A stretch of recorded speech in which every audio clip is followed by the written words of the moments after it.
네, 이 시간 우리 다 같이 말씀을 나누겠습니다. 함께 나누실 말씀의 제목은 하나님만이 하실 수 있는 일이 있다. 하나님만이 하실 수 있는 일이 있다라는 제목으로 함께 말씀 나누도록 하겠습니다.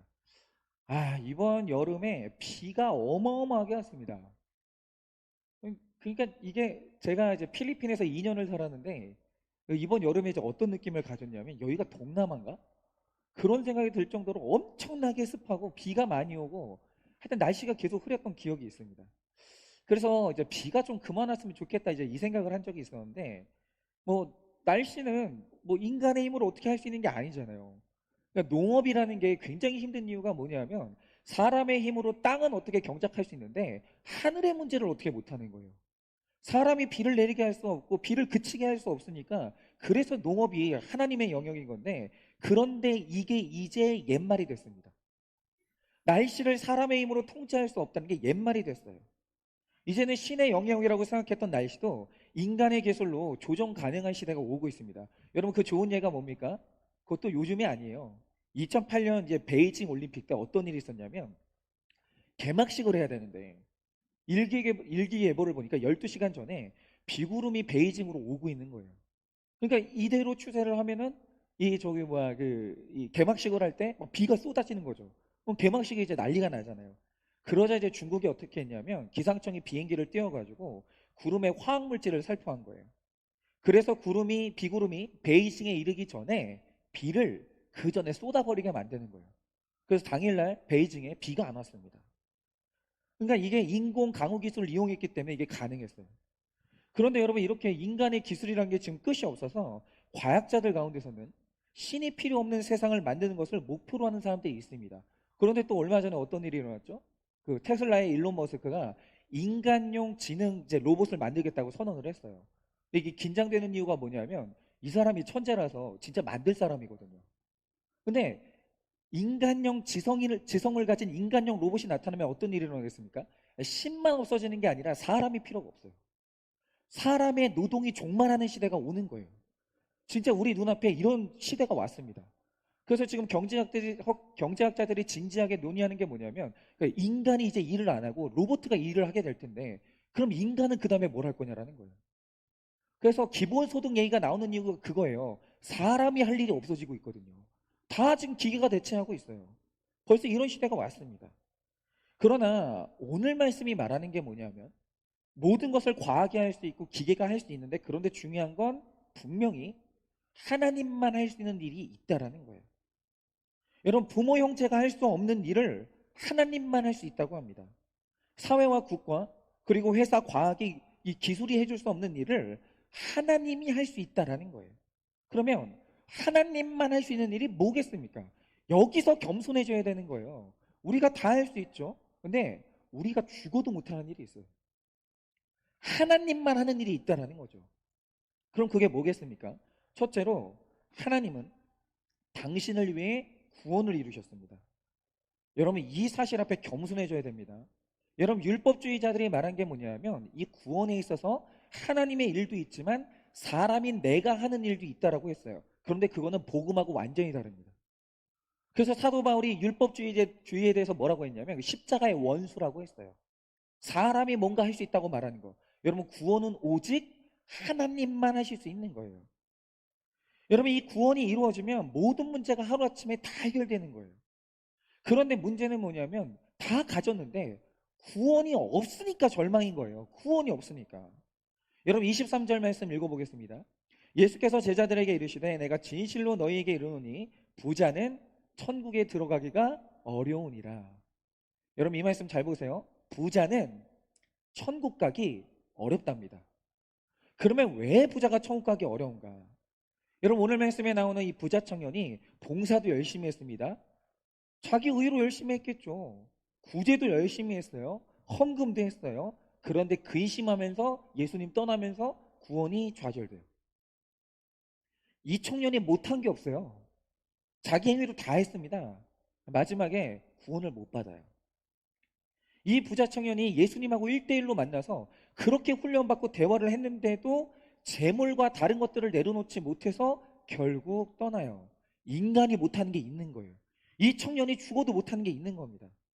그러고 나자 예수님이 이 청년이 떠나고 나자 제자들에게 하신 말씀이 뭐냐면 부자는 천국에 못 들어간다는 거예요. 그러면 여러분 이 말씀을 정확히 읽고 해석을 해야 되는데 그럼 이 말의 뜻이 부자가 되지 말아야 된다는 뜻입니까? 돈이 많으면 안 되는 겁니까? 여러분 성경을 이런 식으로 읽으면 안 됩니다. 여러분 일도 안 하고 부자도 안 돼야지 부자 되면 천국까지 못 한다고 했으니까 그냥 나는 적당히 먹고 살 것만 벌고 그냥 적당히 살아야지 이렇게 하는 것은 내 무능하고 게으름을 합리화하는 거예요. 여러분 예수님은 부자가 천국에 못 간다고 하셨는데 이 말의 진짜 뜻이 뭐냐면 하나님한테 문제가 아니고 부자 자신의 마음의 문제가 있는 거예요. 여러분 부자는 자신이 천국에 관심이 없어요. 부자는 내가 천국에 안 가고 싶은 사람이에요. 그렇지 않습니까? 여러분 이 세상에 내 집이 있고 여기에 돈이 쌓여 있고 내 땅이 있는데 그걸 두고 어디를 가겠어요? 그걸 두고 어디를 가겠냐고요. 제가 그 전에 이제 그 대학을 들어갈 때 제가 대학 들어가기도 전에 고등학교 때 딱 결정한 게 뭐냐면 군대는 무조건 빨리 가야 된다는 거예요. 군대는요 다른 거 다 필요 없습니다. 군대는 그냥 선착순이에요. 18살짜리가 먼저 군대 가잖아요. 30살짜리가 늦게 가잖아요. 그러면 30살짜리가 18살짜리한테 격려하면서 존댓말 해야 돼요. 군대는 무조건 빨리 가야 되는 거예요. 그래서 제가 고등학교 때 결심한 게 뭐냐면 대학 들어가고 1학기 마치면 난 군대 간다. 그게 복이다. 그러니까 애초에 결심을 했어요. 근데 제가 그 결심이 지켜졌을까요? 안 지켜졌을까요? 못 지킬 뻔했어요. 왜냐하면 군대를 못 들어가겠는 거예요. 난 이미 굉장히 오래전부터 이게 준비하고 있었는데 군대를 못 가겠는 거예요. 왠지 아십니까? 그때 여자친구가 생겨버린 거예요. 연애를 하게 된 거예요. 근데 연애를 해버리니까 계속 가지고 왔던 그 마음의 이 소원이 좌절되면서 그거 두고 못 가겠는 거예요. 여러분 그렇죠. 여러분 세상에 뭐 애인, 여자친구보다 더 사실은 위력을 가진 게 뭡니까? 그 돈이에요. 여러분 이 작은 땅덩어리에서 내 땅 하나 가지는 거, 내 집 하나 가지는 거 얼마나 힘듭니까? 근데 만약에 그게 막 30채 된다고 해요. 10채 된다고 하죠. 땅이 아무도 모르는데 뭐 어떤 뭐 언론 사주를 보니까 뭐 땅이 뭐 2조 원어치를 가지고 있다고 하더라고요, 우리나라에. 그럼 그거 두고 가야 된다고 하면 가고 싶겠습니까? 안 가고 싶어요. 심지어는 천국도 안 가고 싶은 거예요. 여기에 내 게 너무 많으니까. 그러니까 이 땅에서 가난하고 곤고한 자들이 그래서 천국을 사모하는 거예요. 여러분, 천국 가고 싶은 사람들은 이 땅에서 곤고한 사람들이에요. 그래서 천국은 확실히 가난한 자들의 것입니다. 24절입니다. 다시 너희에게 말하노니 낙타가 바늘귀로 들어가는 것이 부자가 하나님의 나라에 들어가는 것보다 쉬우니라 라고 해요. 여러분 여기서 윌리엄 바클레이는 바늘귀를 이렇게 설명합니다. 당시 예루살렘 성에 밤에 출입하는 개구멍 같은 게 있었어요. 작은 출입구가 있었는데 여기는 낙타가 못 들어가요. 너무 좁은 거예요. 그래서 어떤 사람이 낙타를 타고는 그 문을 못 들어가요. 그래서 그 문을 들어가려면 낙타에서 내려야 돼요. 그런데 너무 좁아가지고 짐도 못 져요. 짐도 내려놔야 돼요. 근데 게다가 서서 못 들어갑니다. 너무 작아가지고 무릎 꿇고 기어서 들어가야 돼요. 근데 문제는 뭐냐? 여러분 그때 아스팔트가 있겠습니까? 없죠. 기어서 가는데 무릎에 돌이 걸리고 너무 고통스러운 거예요. 가다가 중간에 포기해요. 이 바늘길하는 문으로 들어가려면. 근데 천국이 이렇다라는 거죠. 천국에 들어가려면 여러분 죄인의 자리로 내려와야 돼요. 당당하게 고개 들고 못 들어가요. 무릎 꿇고 낮아져서 들어가야 되는데 부자가 제일 못하는 게 뭐냐면 그거 낮아지는 거예요.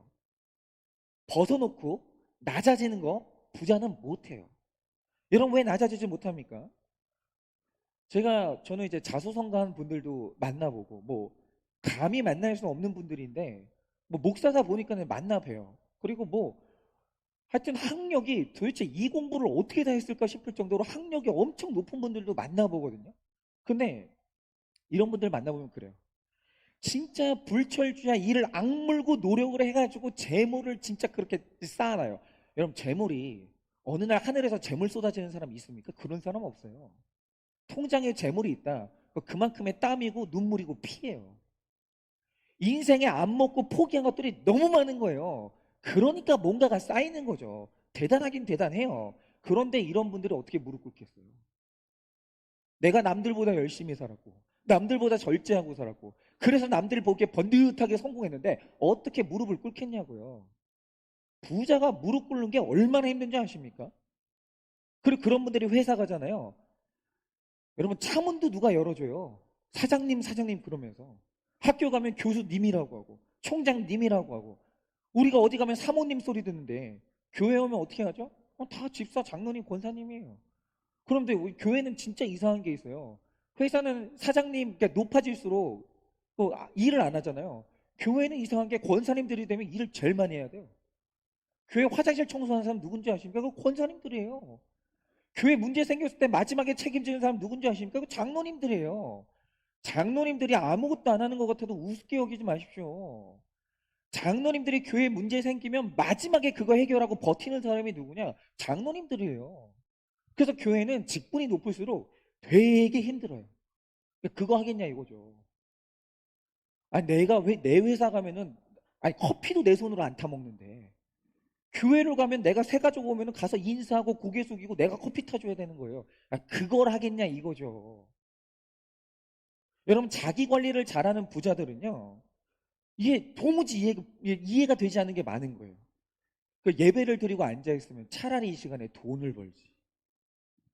그냥 이제 교회로 오면은 죄 고백들을 하기 시작하는데 그냥 폐잔병들만 모인 곳에서 내가 뭐 하고 있나. 여러분, 의사나 전문직들은요, 시간이 돈이에요, 시간이. 그러니까 막 분 단위로. 뭐 어떤 뭐 정신과 이렇게 상담 선생님을 보니까 막, 와, 막 분 단위로 막 돈을 받는데 막 어마어마한 거예요. 시간이 돈이에요, 그런 분들은. 근데 그런 분들이 가만히 앉아가지고 아무것도 생산하지 않는 예배 시간에 가만히 앉아 있는 거예요. 몇 시간을. 그거 얼마나 아까운지 아십니까? 여러분, 이렇게 부자가 되잖아요. 못 참는 게 많아요. 부자가 되면 못 참는 게 많아요. 그리고 교회라도 사장님, 대통령이 오시면 뭐다 영접해서 일어납니다. 뭐 어서 오시라고. 부자들은 어딜 가든지 영접받아요. 그리고 부자들이 제일 특징이 뭐냐면 사람들이 그 사람들 얘기를 듣기를 원해요. 어떻게 성공했는지. 그 비결. 알기를 원하고 경청하는 거죠. 직원들 어때요? 사장님이 한마디 하잖아요. 귀를 열고 메모하는 거예요. 혹시라도 잊어버릴까봐. 우리 사장님이 말씀하시는데 놓치면 안 되는 거예요. 그래서 어느 모임이든 부유한 자는 말하기는 쉬워도 가만히 앉아서 남의 얘기 듣고 있는 게 진짜 어려워요. 여러분, 부자뿐 아니라 자기 분야에서 일가를 이룬 사람들은 남의 말을 못 들어요. 남 섬기는 게 그렇게 어려워요. 그러니까 부자가 악해서가 아니라 안 되는 거예요. 가진 게 너무 많아가지고. 그런데 여러분, 이게 왜 문제가 됩니까? 구원받는데. 믿음은 들음에서 나거든요. 근데 부자는 듣는 게 어려워져요. 너무너무 힘들어지는 거예요. 들어야 하나님의 말씀을 이제 알아질 텐데, 그게 안 되는 거죠. 여러분, 이렇게 부자가요, 구원받는데 걸리는 게 너무 많아요. 천국 가려면 내려놓고 무릎 꿇어야 되는데, 무릎도 못 꿇겠죠? 천국 갈 하나님을 알려면 들어야 되는데, 듣지도 못하죠? 얼마나 힘들어요. 그러나 이 부자 청년을 구원해야 되기 때문에 예수님이 이 부자 청년을 앉혀놓고 얘기를 했어요. 내려놔라. 내 얘기 좀 들어봐. 그러면서 제자 훈련을 하시는 거예요. 그런데 그가 끝내 자기 자신의 한계를 못 넘어서는 거예요. 무릎을 못 꿇겠는 거예요. 포기를 못 하겠는 거예요. 가만히 앉아서 듣고 인정하는 걸 못 하겠는 거예요. 그럼 이건 어떻게 되냐? 어쩔 수가 없어요. 어쩔 수가 없어요. 여러분, 이건 사람의 힘으로는 안 되는 거예요. 여러분, 불신결혼을 왜 하지 말라는지 아십니까? 사람의 힘으로 그거 구원 안 돼요. 그건 하나님이 하시는 일이에요. 노력으로 안 되는 영역입니다. 그래서 부자가 오늘 천국에 못 들어간다고 하는 거예요. 하지만 여기서 끝이 아닙니다. 25절입니다. 제자들이 듣고 몹시 놀라 이르되 그러면 누가 구원을 얻을 수 있으리까? 여러분, 이 말을 들으니까, 자, 오늘 이 부자 청년이 구원 못 받았어요. 이 구원을 못 받았는데 제자들이 이걸 보고 엄청 놀라는 거예요. 왜 놀랐습니까? 그 부자가 나보다 훨씬 대단한 사람이거든요. 그런데 저런 사람도 구원을 못 받는다고 하면 도대체 누가 천국 가냐라는 거예요. 제자들은 이게 너무너무 놀라운 거예요. 근데 이 제자들이 이 구원의 문제에 있어서 얼마나 놀랐는지 아마 우리가 천국 가면 여러분도 저도 엄청나게 놀라게 될 겁니다. 왠지 아십니까? 여러분, 아마 우리가 천국 가면 이 땅에서 막 천하를 호령했던 그 대단한 목사님들 중에 천국에 없는 분들 분명히 있습니다. 여러분, 목사님들은 목사 안수 받으면 천국 다 갈까요? 여러분, 중세시대 때 교황이 성과 속의 정점에 있었어요. 세상 권세도 가지고 있었고 교회 권력도 교황이 다 가지고 있었어요. 교황이 한마디 하면 성경을 고칠 수 있었다니까요. 교황은 머리부터 발끝까지 최고급 옷만 입고 있었어요. 근데 하나 여쭤볼게요. 중세시대 교황이 그 면제부 팔았던 그분 있잖아요. 그분이 천국에 있을까요? 그 사람이 여러분, 라틴어가 세상에서 제일 배우기 어려운 글이 라틴어거든요. 라틴어가 문법이 진짜 복잡해요. 근데 교황이 되려면 라틴어를 자유자재로 구사해야 돼요. 라틴어를 가지고 성경을 읽어야 된다니까요. 대단한 사람이에요. 근데 라틴어를 가지고 성경 읽는 그 지성인이 천국에 있을까요? 없습니다. 그 역사가 말해주는 거예요. 종교개혁이 일어났잖아요. 여러분, 교황이 개혁의 대상이었다니까요. 그러면 목사님들 중에, 대단한 목사님들 중에 천국에 못 간 분들이 있을까요? 없을까요? 있습니다. 누군지 모르죠, 저도. 그러나 중요한 사실은 뭐냐면 있어요. 예수님의 기쁨이 된 목사님들 많죠. 엄청 많습니다. 그러나 교회의 근심이 된 목사님들도 너무너무 많았거든요. 여러분, 슈바이처가 천국에 있을까요? 없을까요? 없습니다. 왠지 아십니까? 부와 명성을 누릴 수 있는 의학 박사가 평생 아프리카 오지에서 의료봉사하는 삶을 살았어요. 그런데 이 부자 청년 같은 슈바이처가요, 마지막에 예수님을 부인했어요. 그가 신학 박사였는데 자유주의 신학에 빠져가지고 나중에 성경을 못 믿겠는 거예요. 그래서 예수님을 부인했습니다. 못 넘어서는 거예요. 천국에 못 가죠. 여러분, 이렇게 우리가 구원의 문제에 있어서 놀랄 수밖에 없는 거예요. 그러면 누가 구원받습니까? 아니, 목사님 중에도 구원 못 받는 사람이 있고 교황도 구원을 못 받고 슈바이처도 구원을 못 받으면 누가 받느냐라는 거예요. 놀라죠. 그런데 오늘 말씀에서 중요한 게 뭐냐면 부자는 천국 가기 어렵다고 못을 박으시는 거예요. 그러면 중요한 건 이거죠. 누가 부자입니까? 부자는 돈이 있고 없고를 떠나서 내가 내 인생의 주인인 사람, 이 세상의 모든 것의 주인이 나인 사람, 그 사람이 부자예요. 제가 지난주에 말씀드렸잖아요. 여러분, 가정에서 이 가정의 주인 누굽니까? 자꾸 이렇게 띵크 안 하시고 그냥 어설프게 하나님이요 이렇게 하지 마시고 주인이 누구냐고요. 자녀들한테 한번 물어보세요, 오늘. 야, 우리 집의 주인은 누구 같냐? 애들이 엄마 아빠라고 회개하셔야 돼요. 근데 애들이 우리가 생각할 땐 예수님이 우리 집의 주인 같은데 이러면 성공하신 거예요. 누가 우리 집 주인입니까? 여러분, 돈을 버는 일에는 누가 주인이고 돈을 쓰는 일에는 누가 주인입니까? 여러분, 만약에 돈을 벌었는데 지금 생색을 내고 계시다면 이 돈의 주인이 나라는 걸 지금 말하고 계시는 거예요. 여러분, 무익한 종은 돈을 벌어놓고 할 말이 없는 거예요. 감사할 것밖에 없는 거죠. 여러분, 오늘 우리가 자녀를 키우는 일에는 누가 주인입니까? 여러분, 주인이 되면 구원받는 건 대단히 힘들어집니다. 여러분, 자꾸 막 이렇게 말씀을 표면적으로 읽고 저는 통장에 돈이 없어요. 저는 가난한 사람이에요. 이렇게 말씀하지 마세요. 지금 그 말뜻 아닌 거 아시겠죠? 내 안에 자꾸 모든 것을 내 소유로 주장하는 내가 주인 된 영역이 뭔지, 내가 부자 된 영역이 뭔지 깊이 묵상하시라는 거예요. 그래서 내 안에 숨어 있는 그 부자가 회개해야 천국 가는 거예요. 여러분, 우리가 이 중에는 공부 많이 하시는 분들 있죠? 공부 누구 때문에 했습니까? 그 지식을 누굴 위한 지식입니까? 내가 공부 열심히 했고 남들보다 밤잠 안 자면서 내가 1등 했고 시간 관리하는 것들은 다 그냥 게으른 것들이고 나는 대단한 사람이고, 여러분, 그 사람이 부자인 거예요. 그 사람이 1등에게 교만해주고 그렇지 못한 사람이 무시하면 그게 바로 부자인 것이죠. 그분들이 천국 가기가 너무 어려워요. 26절입니다. 예수께서 그들을 보시며 이르시되 사람으로는 할 수 없으나 하나님으로서는 다 할 수 있느니라. 그래서 오늘 예수님이 말씀하시는 게 뭐냐면 사람은 구원에 이를 수 없는데 하나님은 하실 수 있다라는 거예요. 흔히 성공한 사람, 부자의 가장 큰 문제가 뭐냐면 사람이 마음 먹으면 다 할 수 있는 줄 알아요. 그러니까 이게 제일 무식한 말 중에 하나가 뭐냐면 누가 이제 그 우울증 걸리잖아요. 그거 네가 마음을 약하게 먹어서 그런 거야. 아니 그냥 이렇게 먹고 사는데 바쁘면 우울증 걸릴 시간이 있는 줄 알아? 정신 차려. 근데 이게 정신력이 나약해서 그런 거로 빨리 나가지고 운동하고 햇빛 쐬면서 극복하라고. 아니, 그러니까 우울증을 극복하라고. 그러니까 마음 먹으면 우울증도 안 걸릴 수 있다고 그 말하는 게 그거만큼 무지한 게 없는 거예요. 그런데 여러분 자수성가한 사람들 있죠. 그런 분들은 부자들은요. 내가 마음 먹으면 다 할 수 있는 줄 알아요. 그래서 이 구원 주시는 하나님을 만나려면 사람으로서는 할 수 없는 일이 있다는 걸 빨리 깨달아야 돼요. 빨리.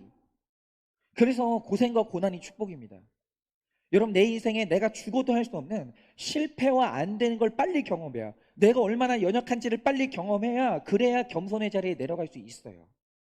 내가 마음먹은 대로 자녀들 작품 만들 수 있고 내가 마음먹으면 어느 회사든지 들어갈 수 있고 내가 회사 들어가면 마음먹으면 얼마든지 나는 임원이 될 수 있어. 그 축복받은 인생이 아니라는 거예요. 여러분 세상 사람들은 불강력적인 일을 만나고 한계 상황을 만나도 사람으로서는 할 수 없다는 생각을 못하고 불굴의 의지, 인간 승리 이런 걸로 해내려고 하는 거예요. 여러분 이렇게 내가 할 수 있고 내가 주인이기 때문에 예수님을 알고자 하는 마음이 생기지를 않는 거예요. 여러분 한 성도님이 오랫동안 그 시어머니 구원을 위해서 이제 기도를 했는데 왜 기도를 했겠어요? 시어머니가 죽어도 안 믿는 거예요. 죽어도. 그렇게 열심히 전도를 하는데 죽어도 안 믿는 거예요. 그런데 어느 날 이 시어머니에게 전도할 수 있는 타이밍이 온 거예요. 여러분 구원은 지혜고 지혜는 타이밍이라고 했기 때문에 이분이 때를 놓칠까봐 교육자한테 전화해서 저희 어머니 타이밍이 왔다고 빨리 와가지고 좀 이렇게 복음 좀 전해달라고 이렇게 얘기를 한 거예요. 그래서 지금 그 교육자가 가서 이 시어머니를 만나봤더니 시어머니가 어마어마한 분이에요. 어떤 분이냐? 3살의 친엄마가 돌아가셨어요. 그러니 공부를 누가 시켜줍니까? 그 시대에. 공부를 제대로 못 하셨어요. 근데 이런 분이 이제 17살에 시집을 간 거죠. 이런 분이 결혼이라도 못하면 어떻게 먹고 살 수가 없으니까 17살에 시집을 간 거예요. 그런데 시집 가서 무려, 무려 8남매를 낳으셨어요. 8남매를. 정말 막 애국자도 이런 애국자가 없는 거죠. 8남매를 낳으셨어요. 근데 그 8남매 다 공부시키고 기르고 거기다가 그 8남매 기르고 공부시키는 가운데 시부모님 모시고 집안 농사까지 다 짓고 그러고 살았어요. 철의 여인이죠. 어마어마한 분이죠. 그래서 이분을 이제 그 교역자가 딱 이분을 만나러 갔는데 얼굴에 카리스마가 딱 쓰여져 있는 거예요. 눈매가 얼마나 매서운지 절대 꺾이지 않는 거예요. 부러질지언정 꺾이진 않는 거예요. 대단한 분이죠. 그러니까 팔남매 키우고 시부모님 모시고 농사까지 한 거예요. 그러니까 여러분 이런 분이 예수님 믿을까요? 내 힘으로 다 할 수 있는데 여러분 이분이 나는 할 수 없다는 말이 이런 생각이 있을까요? 없죠. 그래서 이분이 교회고 절이고 종교가 없었다라는 거예요. 나는 내 몸을 믿지 내 마음을 믿지 나는 신을 안 믿는다라는 거죠. 그런데 문제는 이 어르신이 마지막에 암이 온 거예요. 근데 그 암도 통증이 어마어마한 암이 오신 거예요. 그러니까 너무 힘드신 거죠. 근데 다른 거는 참아봤는데 이분이 걸렸던 암이 좀 그렇다고 하더라고요. 너무 아프니까 막 이를 빠득빠득 갈 정도로 너무너무 아픈 거예요. 그런데 이길 수 없는 통증과 암을 만나니까 절로 하나님이 찾아지는 거예요. 하나님, 내가 이 아픈 것만 낫게 해주시면 내가 교회 나가고 예수 믿겠다고. 나 좀 살려달라고. 이게 절로 기도가 나오는 거예요. 그래서 그날 목사님이 너무 마음이 아파가지고 이 어르신 손을 꼭 잡고 복음을 전한 거예요. 그가 인생에 낙이 뭐가 있겠어요? 여러분 생각해 보세요. 농사해야 되죠. 팔남매 길러야 되죠. 시부모님 모셔야 되죠. 여러분 이분이 어디 다른 데로 뭐 놀러나 가보셨겠습니까? 그런 거 없어요. 여러분 이런 분들은 농사를 얼마나 짓는지 허리가 굽어 있다니까요. 얼마나 불쌍해요. 그래서 이 목사님이 다른 사람은 몰라도 어르신은 천국 가셔야 된다고. 어? 성경에 천국과 지옥이 있다고 분명히 말하고 있는데 이게 거짓말이면 진짜 상관이 없지만 진짜면 어떻게 하겠냐고. 어르신이 일평생 이렇게 열심히 사셨는데 천국 가셔야 되지 않겠냐고. 진짜 천국도 있고 지옥이 있다면 어르신은 어딜 가고 싶으십니까? 여쭤본 거예요. 근데 그전에는 내가 너무 강하니까 이런 말 하면 듣지도 않아요. 됐다고. 바빠 죽겠으니까 빨리 가라고. 근데 이때는 이분이 진짜 죽음이 코앞에 다가오니까 가만히 앉아서 듣는 거예요. 그리고 진짜 묵상하는 거예요. 그래. 진짜 천국과 지옥이 있을 수도 있는데 그럼 나는 어디를 가야 되겠는가? 그러니까 이 질문을 듣고 이분이 전라도 분인데 대본에 그랬다는 거죠. 진짜 그게 있으면 천국 가야지. 네. 그러셨다라는 거예요. 그러니까 이 목사님이 하나님만 하실 수 있는 구원을 선포한 겁니다. 어르신, 천국은 다시는 아픈 것도 없고 곡하는 것도 없고 하나님이 눈물 닦아주시는 좋은 곳이라고. 제가 어르신 속이는 게 아니라 그곳이 정말 있고 저는 그곳 가기 위해서 오늘도 열심히 신앙생활을 한다고. 그러니 오늘 저랑 예수님 믿자고. 이 문제는 그분만 할 수 있기 때문에 우리 오늘 예수님 믿자라고. 그러면 이 구원을 선물로 주신다고. 그랬더니 이 어르신이 그날 눈 감고 같이 손잡고 영접 기도를 하신 거예요. 그리고 이 영접 기도가 끝났을 때 죄를 고백하는 예수님을 영접하는 기도가 다 끝났을 때 이분이 아멘을 하신 거예요. 여러분 이렇게 예수님을 알고자 하는 마음이 영생의 첫 단계고 사람으로서는 할 수 없다는 것을 아는 것이 영생을 얻는 길이에요. 그러니까 제가 말씀드리잖아요. 이게 예수 믿는 사람이 있잖아요. 이렇게 부드럽지 않은 사람 있잖아요. 안 굽어지는 사람 좋은 거 아닙니다. 예수 믿는 사람은 독하면 안 돼요. 너 죽고 나 죽자. 네가 죽든지 내가 죽든지 하자. 그러니까 예수 믿는 사람이 독한 게 있으면 안 되는 거예요. 여러분 예수 믿는 사람은 편안해야 돼요. 여러분 예수님이 편했을까요? 불편했을까요? 여러분 가장 영적인 게 뭔지 아십니까? 편안한 거예요. 편안한 거. 독한 게 없는 거. 그 왜 그러냐면 내가 할 수 없는 걸 깨달으면 사람이 내려놔지면서 편안해지는 거예요. 부드러워지는 거예요. 여러분 그런데 사람으로서는 할 수 없다는 걸 깨닫기 위해서는 우리가 겪어야 될 사건이 너무 많은 거예요. 그냥은 안 됩니다. 그래서 오늘 내 삶에 내가 할 수 없는 일을 주시는 게 그게 바로 복이에요. 그러니까 내가 넘어설 수 없는 고난을 만났을 때 내 인생은 왜 이렇게 재수가 없나? 왜 나는 하는 일마다 안 되나? 이렇게 생각할 게 아니라는 거예요. 하나님이 우리에게 구원을 주기 위해서 사람으로서는 할 수 없는 일들을 주시는 거예요. 그런데 여기까지 말씀하셨는데 또 베드로가 나와가지고 또 잘난 척을 하는 거예요. 그러니까 베드로가 진짜 안 변해요. 언제쯤이면 좀 입 좀 다물고 아멘 할지 모르겠는데 베드로가 오늘 또 나섭니다. 27절 말씀이에요. 이에 베드로가 대답하여 이르되 보소서 우리는 모든 것을 버리고 주를 따라 싸운데 그런즉 우리는 무엇을 얻으리까? 라고 물어봐요. 여러분 이 부자 청년은 돈이 많아서 떠났어요. 그러니까 돈을 못 벌어서 떠났다라는 거죠. 근데 오늘 베드로는 예수님을 따르고 있잖아요. 그러면 베드로가 뭘 버렸습니까? 아니 베드로가 뭘 버리고 예수님을 따랐어요? 여기서 버렸다는 걸 오해하시면 안 되는 게 내가 가난해서 백화점을 못 가놓고 나는 백화점을 버렸어 라고 얘기하시면 안 되는 거예요.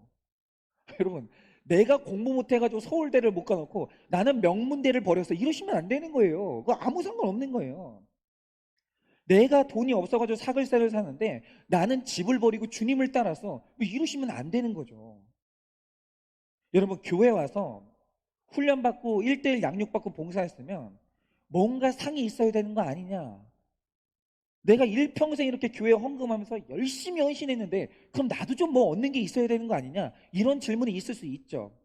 그러나 여러분 천국은 무엇을 버리고 따르는 게 아니에요. 천국 자체가 상급이에요. 제발 그걸 좀 이제 좀 받아들이시기를 바래요. 여러분 천국은 하나님이 안 주면 못 받아요. 구원은 하나님만 주시는 선물이에요. 돈으로 못 사요. 여러분 그래서 여러분들이 오늘 구원의 확신을 가지고 천국 간다는 걸 믿어지잖아요. 여러분들이 이미 상급을 다 받으신 거예요. 이제 그걸 받아들이셔야 됩니다.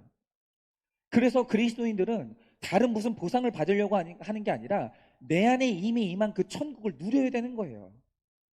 주님 자체가 상급이 돼서 예배가 즐겁고 기뻐야 되는 겁니다. 그런데 베드로는 내가 이렇게 예수님을 따르고 버렸는데 그럼 내가 뭘 얻을 수 있을까? 이렇게 그냥 고민만 하는 거예요. 그러니까 이 행위만 보면 오히려 부자 청년이 더 나아요. 적어도 이 청년은 자기 재물을 가지고 구제도 하고 선교도 했습니다. 열심히 뭘 했어요. 그런데 베드로가 솔직히 왜 예수님을 따랐습니까? 믿음 때문에 다른 것을 다 버리고 예수님을 따른 게 아니라 어부인 베드로는 예수님이 아니면 출세할 길이 없었던 거예요. 대안이 없어요. 그래서 따른 거예요. 다른 길이 없어서. 즉 대안이 없어서 따라놓고 다 버렸다라고 하는 거예요. 저도 마찬가지입니다. 제가 오늘 왜 예수님을 따르고 있겠어요? 여러 가지 내 앞에 여러 가지 길들이 있는데 그 중에서 예수님을 이렇게 따랐다면 따른 거죠. 저는 그런 선택지가 없었어요. 태어나자마자 아버지가 목회자시고 교회가 좋았어요. 제가 교회 오면 성도님들이 제가 받은 사랑의 대부분은 우리 교회 성도님들이 저한테 다 베풀어 준 거예요. 아니 교회가 나한테 잘해주니까 내가 예수님 따랐지 내가 뭘 버렸어요. 저는 버린 게 없는 사람이에요. 근데 그래놓고 목사 된 것도 대박이지 그렇지 않아요? 저 같은 게 목사가 돼가지고 성도님들한테 존중받고 성도님들이 제 말에 순종해 주시고 저한테 어떻게 이런 일이 일어날 수 있어요? 말도 안 되는 거지. 예수 믿고 복 받은 사람은 저예요. 근데 내가 무슨 예수님께 헌신을 했다고 제가 예수님을 위해서 모든 것을 버렸는데 저는 뭘 얻을 수 있을까요? 어디 제가 그런 말을 해요, 제가. 여러분, 우리도 근데 끊임없이 신앙생활을 하면서 자꾸 보상을 기대하는 거예요. 다른 건 다 안 주셔도 좋으니까 주님 제가 기도 열심히 했잖아요. 제가 헌금 많이 했잖아요. 그러니까 우리 아이 수능은 좀 잘 보게 해달라고. 여러분 이런 식으로 자꾸 뭘 얻을까를 고민하는 거 그게 바로 베드로와 똑같은 거예요. 뭘 얻을까를 고민하는 거. 적용 질문 드립니다. 여러분은 진짜 부자로 살고 있습니까? 가짜 부자로 살고 있습니까? 다시 말해서 여러분은 천국을 소유한 걸로 만족하는 부자로 살고 있습니까? 아니면 이 세상의 것을 계속해서 추구하는 부자로 살고 있으십니까? 여러분은 어느 쪽 부자시죠? 열심히 믿는다고 하면서 속으로는 보상을 바라고 있지 않습니까? 두 번째로 하나님은 당신을 위해 세상을 새롭게 하십니다. 28절입니다. 예수께서 이르시되 내가 진실로 너희에게 이르노니 세상이 새롭게 되어 인자가 자기 영광의 보좌에 앉을 때 나를 따르는 너희도 12보좌에 앉아 이스라엘 12지파를 심판하리라 라고 하십니다. 여러분 이 믿는 사람도 있고 안 믿는 사람도 있는데 한번 대답해 보세요. 속으로. 가장 영광스러운 자리가 어디입니까? 여러분의 인생의 가장 영광스러운 자리는 어디죠? 여러분이 꿈꾸는 어떤 인생보다 영광스러운 인생을 하나님께서 주실 줄로 믿으시나요? 그런데 여러분 하나님이 우리에게 주실 수 있는 가장 영광적인 자리가 어딘 줄 아십니까? 그게 바로 최고의 직분은 영의 직분이에요. 그거만한 직분은 진짜 없어요. 영의 직분이 얼마나 귀한 줄을 아셔야 돼요. 여러분 저는 누가 뭐라고 해도 영의 직분이 최고인 것을 확신합니다. 그래서 교회 안에 영의 직분을 가지신 분들 무시하면 안 돼요. 그 자체가 질서를 무너뜨리는 거예요. 영의 직분을 가지고 그걸 소중하게 품는 분들 있잖아요. 그분들을 존경할 줄 알아야 돼요. 그거 하나님이 뽑아서 택하신 겁니다. 저는 근데 이제 베드로가 보상이 뭡니까? 나는 무엇을 얻을 수 있습니까? 라고 묻자 주님이 말씀하시는 게 뭐냐면 그래 그럼 내가 너한테 심판하는 권세를 줄게 라고 하십니다. 그러면 우리가 분통을 터뜨리는 게 뭐냐면 심판은 죽은 뒤에 얻는 거잖아요. 아니 내가 말하는 건 이 땅에서 얻는 게 뭐냐고요. 이러면서 볼멘 소리를 하는 거예요.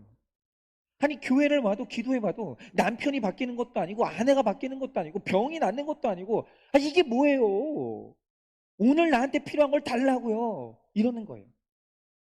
그러니까 지금 내 삶에서 나아지는 게 없으면 세상 끝에 심판할 권세를 얻는 게 그게 무슨 보상이냐라는 거예요. 나는 이 땅의 보상을 받고 싶다는 거죠. 나는 즉 당장 이 결혼이 될까 안 될까?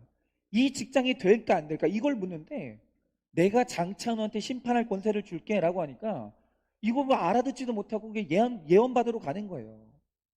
그 주님이 베드로가 속이 터져가지고 어쩔 수 없이 십자가에서 돌아가신 거예요. 여러분 우리도 말씀이 해석이 안 되면 예수님 안에서 잘 되는 것은 필요 없으니까 세상에서 잘 되는 걸 좀 보여달라고 계속 요구하는 거예요. 그러나 여러분 예수님이 분명히 말씀하시는 게 뭐냐면 예수님이 재림하셔서 영광의 보좌에 앉을 때 우리에게 심판하는 권세를 줄 사람이 있다라는 거예요. 심판하는 권세. 그러면 여러분 심판하는 권세가 뭡니까? 잘 보세요. 지금 예수님 믿고 이 심판하는 권세를 이 땅에 받은 분들이 있어요. 그러면 심판하는 데 있어서 제일 중요한 능력이 뭔지 아십니까? 심판하려면 분별력이 필요해요. 솔로몬을 보면 아시죠? 여러분 솔로몬이 어떻게 서로 내 아이라고 주장하는 두 여자 앞에서 어떻게 이 아이가 누구 아이인지 어떻게 분별을 하겠어요. 그런데 솔로몬에게 임한 능력이 뭐냐면 그가 분별력을 가지니까 심판이 가능해지는 거예요.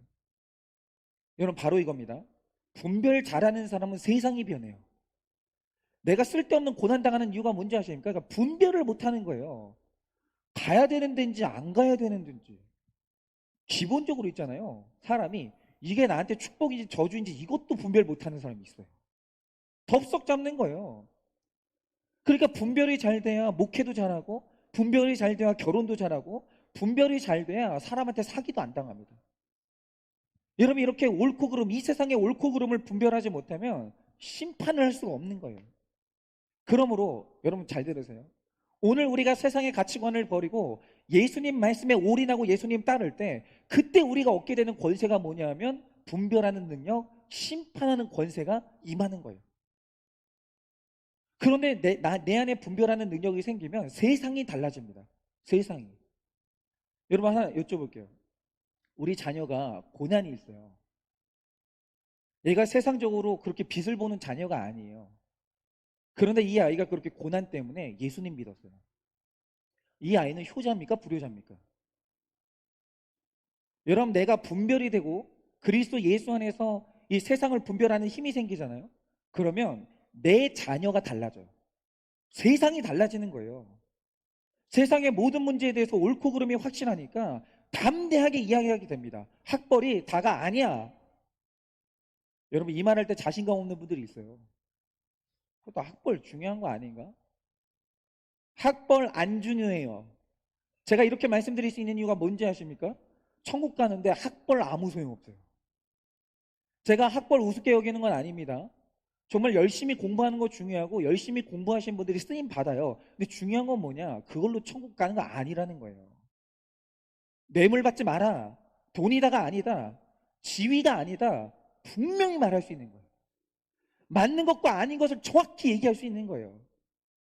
여러분 어떤 가정에 이제 최근에 이제 큐티를 들었는데 그 큐티 예배를 이제 가정 예배를 들었는데 이 부모님이 아이들한테 솔직한 나눔을 했다는 거예요. 그러니까 이분은 변명을 하는 게 아니라 정말 열심히 살았는데 가난한 분이에요. 그거 알아요. 진짜 지금도 열심히 하는데 그럴 수 있죠. 넉넉하지 않아요. 그래서 예배를 드리면서 아버지가 제사장 돼가지고 얘기를 하신 거예요. 얘들아, 우리 집에 돈이 많진 않아. 그런데 우리는 분명히 예수님을 가졌어. 그리고 엄마 아빠는 세상에서 너희들을 제일 사랑해. 그랬더니 이 집의 큰아들이 어린애인데 꼬마인데 초등학생 1학년인데 이 애가 한 말이 뭔지 아십니까? 그럼 우리 집이 부자네. 이랬다는 거예요. 이게 가정교육이에요. 이게 가정교육이라고요. 이게 되는 집이에요, 이게. 이게 바로 영적 계보를 가진 믿음의 가문인 거예요. 그러니까는 얘가 이제 초등학교 1학년이라는데 제 딸이 6살이니까 얘한테 시집을 보내면 되겠다 싶더라고요. 뭐 어쨌든 간에 예. 우리 집이 부자네 그랬다는 거예요. 여러분 이게 바로 분별이에요. 여러분 이 아이가 이 관점을 가지고 세상을 살아가면 세상이 바뀌는 거예요. 완전히. 그런데 이 부모님이 그렇게 말하는 자녀 앞에서 한 말이 이거예요.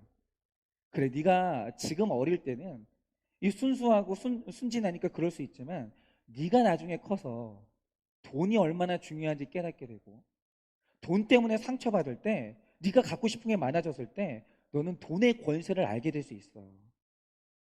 그래서 절대 엄마 아빠가 해준 말이 있지 마. 돈이 전부가 아니야. 엄마 아빠가 돈이 없어서 하는 말이 아니야. 정말 돈이 전부가 아니야. 근데 이 말에 아이들이 설득되는 걸 왠지 아십니까? 엄마 아빠가 진짜 돈이 없어도 행복하거든. 당당하고 자녀들 사랑으로 기르는데 부족함이 없는 거예요. 그런데 여러분, 진짜 그런 분들이 있습니다. 예수 믿는데요, 돈이 다가 아니래요. 나는 구원 받았대요. 근데 애들 눈엔 보이는 거예요. 우리 엄마 아빠가 돈이 없으니까 열등감 있는 게 보이는 거예요. 우리 엄마 아빠가 돈 있을 때는 기분 좋다가 이 돈이 없을 때는 이 기분이 확 다운되는 거 보이는 거예요. 애들은 봐요. 그러니까 내가 변하면 세상이 완전히 변하는 거예요. 여러분, 이렇게 부모가 물질이 없어도 예수로 만족하고 거룩과 구원이 최고임을 자랑하면서 천국을 누리는 모습을 보여줄 때, 그게 복이 돼가지고 자녀들도 천국과 예수님을 누리는 거예요. 세상이 변하는 거죠.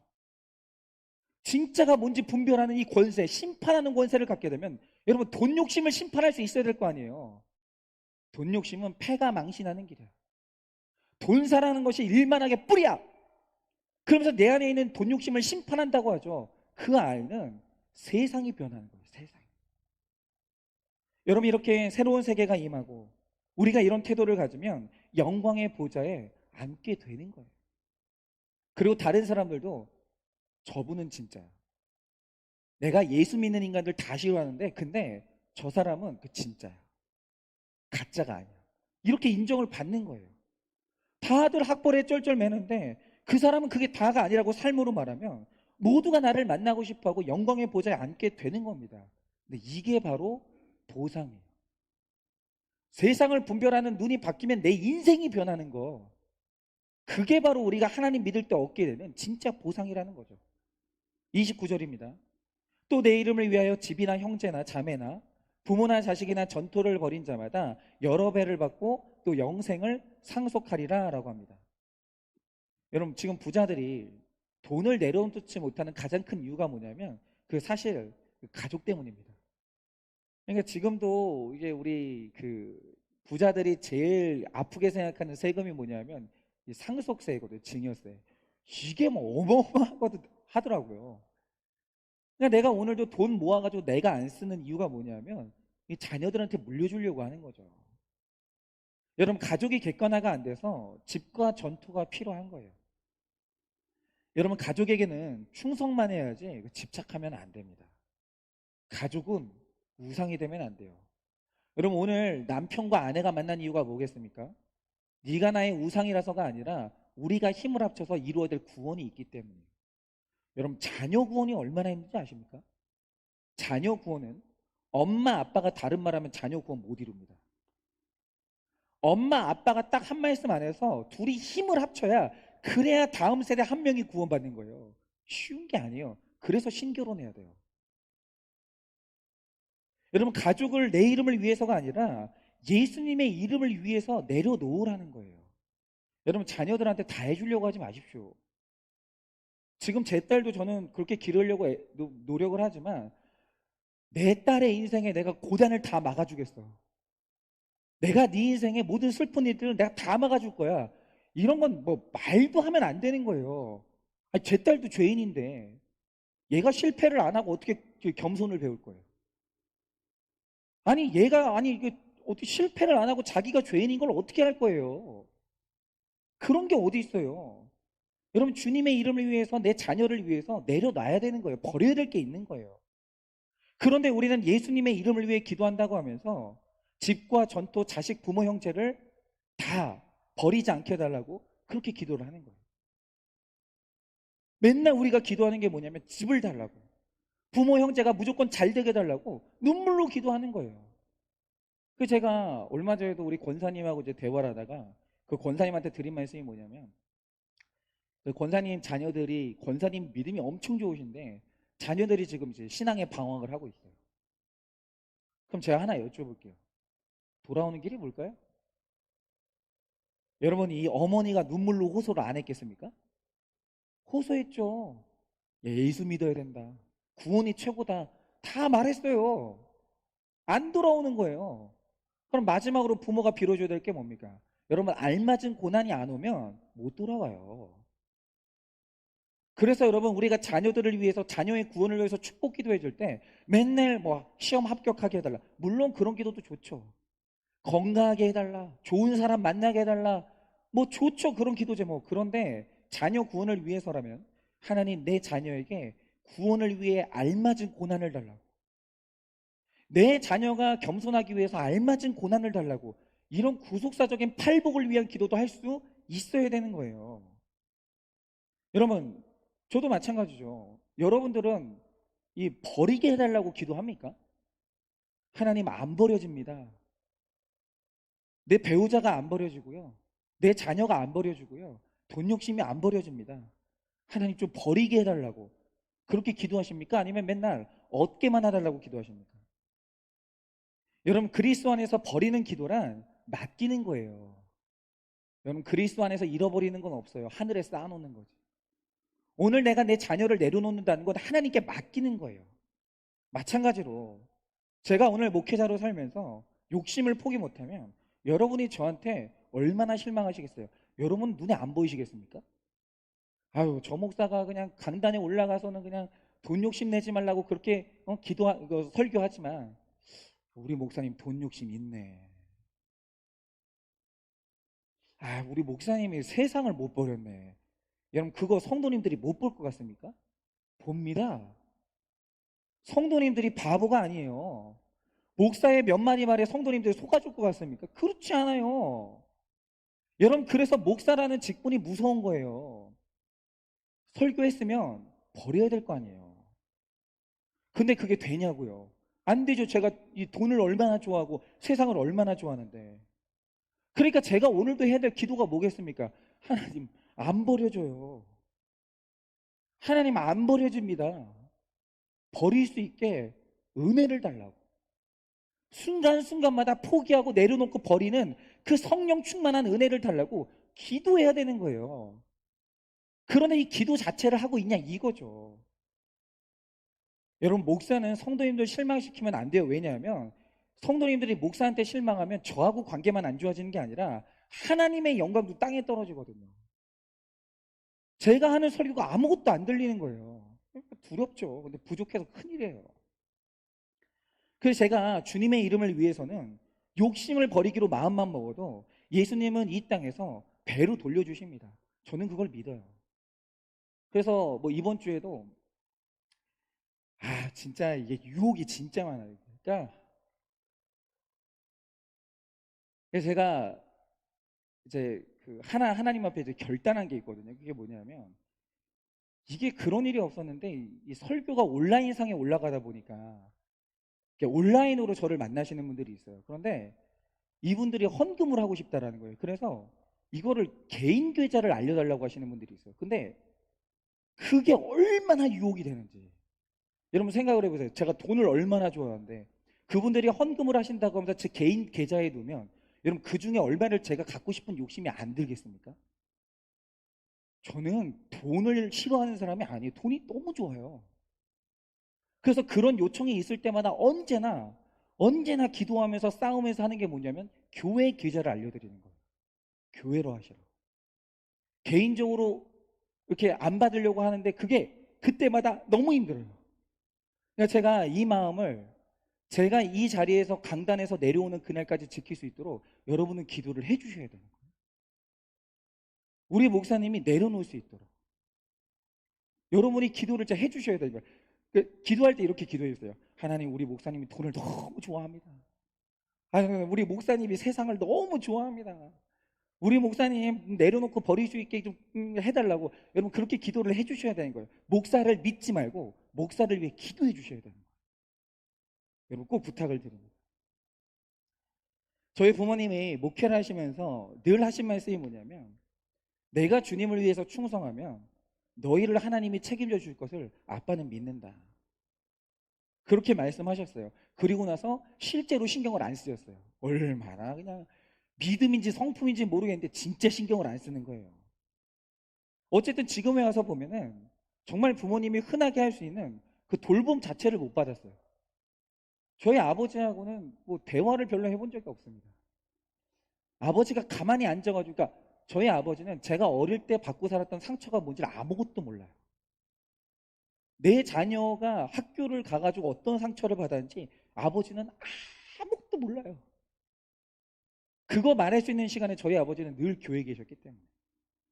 막 학원 못 다녀봤어요.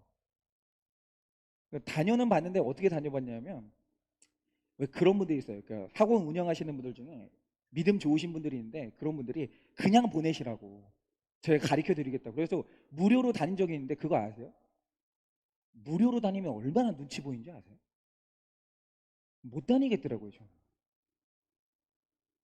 그러니까 이게 차라리 돈을 내고 다니거나 안 다니는 게 낫지, 뭔가 무료로 뭔가를 이렇게 뭔가 받을 때마다 그게 그렇게 힘이 드는 거예요, 어릴 때부터도. 그래서 학원도 못 다녀봤고, 도서관도 못 가봤고, 뭐 공부는 학교에서 하라고 하고, 뭐 메이커 있는 옷을 상상도 해본 적이 없어요. 그런데 정말 하나님께서 결과를 놓고 보면 제 세 형제를 다 하나님께서 믿음으로 길러주시고 인도해 주셔서, 뭐 무슨 일을 하고 있는지 중요하지 않아요. 세 형제 다 구원받았어요. 제가 볼 때 제 형 안에 있는 신앙 고백도 구원받은 자의 신앙 고백이고, 제 동생의 신앙 고백도 저는 구원받은 자의 신앙 고백 같아요. 정말 하나님 앞에 저희 아버지가 세 자녀를 버리고 맡겼더니 하나님께서 저희를 천국으로 인도해 주셨어요. 여러분, 내가 다 붙잡고 끙끙댄다고 자녀가 잘 되고 내 집이 잘 되겠습니까? 자꾸 내가 하려고 하잖아요. 더 안 됩니다. 막 꼬이기 시작해요. 그러나 모든 것을 버리고 주님을 따르면 영원한 유익을 주십니다. 왜냐하면 하나님만 하실 수 있는 일이 있거든요. 그런 게 있어요. 그러면서 주님이 결론적으로 말씀하십니다. 30절입니다. 그러나 먼저 된 자로서 나중되고 나중된 자로서 먼저 될 자가 많으니. 여러분, 우리 주님은 부족한 자가 풍성하게 가진 자를 앞설 수 있다라고 말씀하세요. 어리석은 자가 지혜로운 자를 부끄럽게 한다고 말씀하십니다. 그것이 하나님이 일하시는 방식이에요. 여러분, 여러분의 부족함은 무엇입니까? 여러분은 어떤 게 약하세요? 하나님이 여러분의 약한 것과 부족한 것을 사용하실 것을 기대하시기를 바랍니다. 나의 어리석음, 약점이 이 주님을 붙드는 통로가 되면 그곳으로 주님이 찾아오시는 축복의 통로가 되는 거예요. 그러니 나로는 할 수 없다는 이 고백을 빨리 하세요. 하나님만 하실 수 있다는 고백을 빨리 하세요. 그게 축복이에요. 그리고 버리고 내려놔야 될 게 있으면 빨리 하세요. 빨리. 그게 자녀이든 물질이든 내 인생의 미래이든, 여러분, 하나님께 맡겨야 될 게 있으면 빨리 맡기세요. 하나님이 그것으로 일하실 것입니다. 적용 질문 드립니다. 예수 안에서 잘 되는 것을 소원하십니까? 아니면 세상에서 잘 되는 것을 소원하십니까? 여러분, 진지하게 한번 여쭤볼게요. 세상 직분 받고 싶으세요? 아니면 교회 직분 받고 싶으세요? 여러분, 뭐가 더 좋으세요? 나의 삶에 천국이 임했습니까? 나로 인해 세상에 어떤 것들이 변했습니까? 예수님의 이름을 위해 버리게 해달라고 기도하십니까? 아직도 버리지 못한 것은 무엇입니까? 하나님은 우리 부족함과 약점을 사용하십니다. 나의 부족함과 약점을 사용하실 하나님을 기대하십니까? 나의 삶에서 하나님께서 일하신 방식을 나누어 보시기를 바랍니다. 말씀 맺도록 하겠습니다. 여러분, 나에게 구원의 선물을 주시고 우리 식구들에게 구원을 선물을 주실 수 있는 분은 하나님밖에 없어요. 여러분이 하는 거 아닙니다. 여러분은 할 수 없어요. 하나님만 하시는 거예요. 여러분, 속상해도 구원이 이루어지면 다 풀린 거예요. 여러분, 부자가 오늘 천국에 들어가지 못하는 것은 낮아지지 못하고 엎드러지지 못하기 때문입니다. 여러분, 부자도 가난한 자도 내 죄를 보면서 낮아지고 믿음으로 가는 곳이, 그게 바로 천국이에요. 그래서 내가 얼마나 세상 부요를 탐내고 낮아지지 못하는지 보게 해달라고 꼭 기도하셔야 됩니다. 여러분, 모든 것을 버리고 주님을 따르는 보상은 세상을 심판하는 것입니다. 우리가 할 일은 진짜 옳고 그름을 분별하면서 올바른 가치관을 가지고 자녀에게, 식구들에게 복음을 증거하는 거예요. 여러분, 예수님의 이름을 위하여서 가족을 객관화해서 자기를 부인하고 구원 때문에 내려놓을 때 가족을 구원해 주실 줄을 믿습니다. 여러분, 내 이름 때문이 아니라 예수님의 이름 때문에 버려야 될 것이 무엇인지 지혜를 달라고 그렇게 기도를 하시기 바랍니다. 그리고 주님은 여러분의 약점과 부족함을 쓰십니다. 먼저 된 자를 부러워하지 마시고 비교하지 말고 하나님만이 하실 수 있는 일을 기대하시길 바라요. 재물과 건강이 없어도 구원을 가진 것이 얼마나 기쁜지 보이게 해달라고 기도하시기를 바랍니다. 바로 그때 하나님만 하실 수 있는 일들이 나에게 임하면서 내가 구원받고 내가 살아가는 세상이 완전히 변하게 될 것을 예수님의 이름으로 축원을 드립니다. 이 시간에 우리